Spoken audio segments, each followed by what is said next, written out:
Hey, what's happening, everybody? Hope you're off to an awesome day. Dave Scultetti here.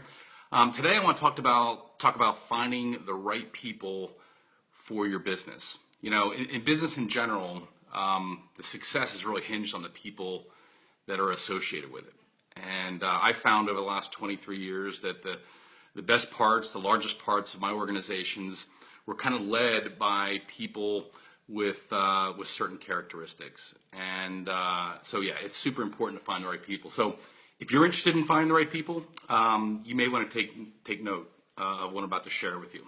You know, last night before I went to bed, I received an inbox from a Facebook friend. Her name is Jill, and we just met each other.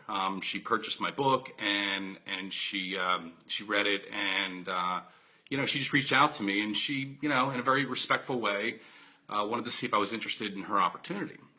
And I politely declined because I'm very content and happy and excited about where my company is going. And but then she followed up and said, you know, I'm just getting out of my comfort zone.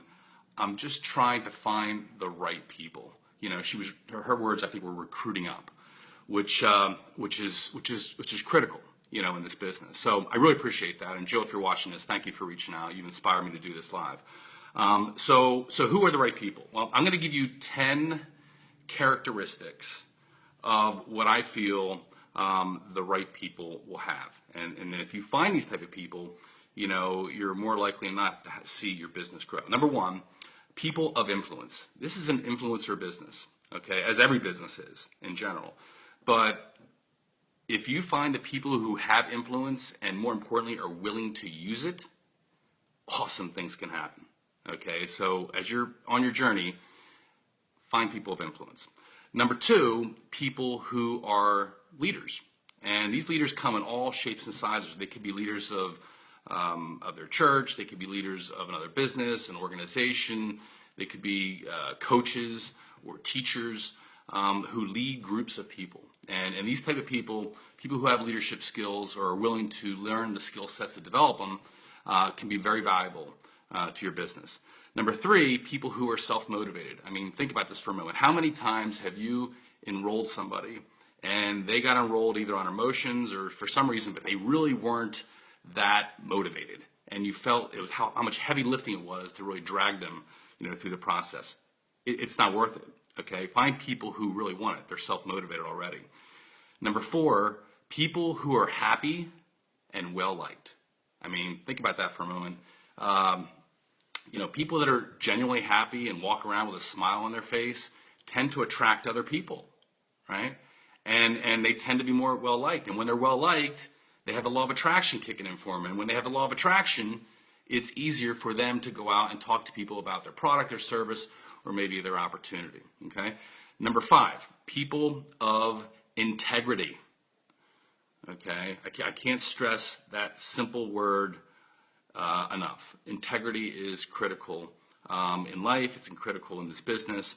And when you find somebody of integrity, they always do the right thing. And when you do the right thing in business, things don't go wrong, you know. And even when they do, you have a better chance of putting them back on track. Number six, look for people who are already entrepreneurial. And it's kind of interesting. You know, I tell people, look, go after the most successful, motivated entrepreneurs you know in your business. But the truth of the matter is, most people, when they get involved in networking, they're afraid to approach successful entrepreneurs for some reason. And I'm here to tell you that successful entrepreneurs are the busiest people you're ever going to find. And the truth of the matter is, the busiest people know how to get it done.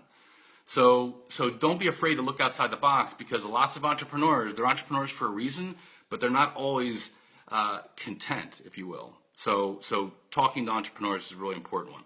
Number seven, look at your social media. Look at your social media, what's going on out there. People who have a lot of interaction on social media, it tends to tell you clues. So I know when I get a lot of friend requests, and not to take it personal, but when I look at people and they don't post their own personal content, or they're not getting a lot of interaction, or they don't have their own picture up on their Facebook page, I usually don't accept the request. And again, it's also a clue as you reach into an organization, you start talking to people, if there's no interaction happening, chances are they don't have much influence, or they're just not using social media right.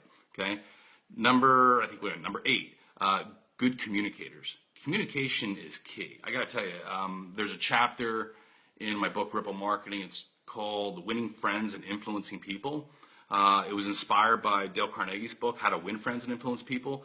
And if you learn how to communicate properly, or attract people who are good communicators, they tend to be the right people to go out and promote your business. Okay.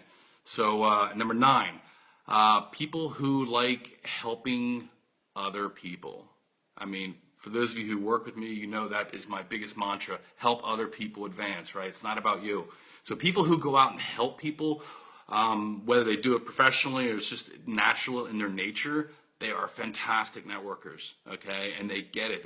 They always put others first. And those who do that tend to get some really significant traction, with their business. And last but not least, people who want more out of life. They're awesome for this business. And what I call these people are successful discontents. And these are people who have been successful in life, and they come in all shapes and sizes, but they're discontent. They're just not happy with what they're doing.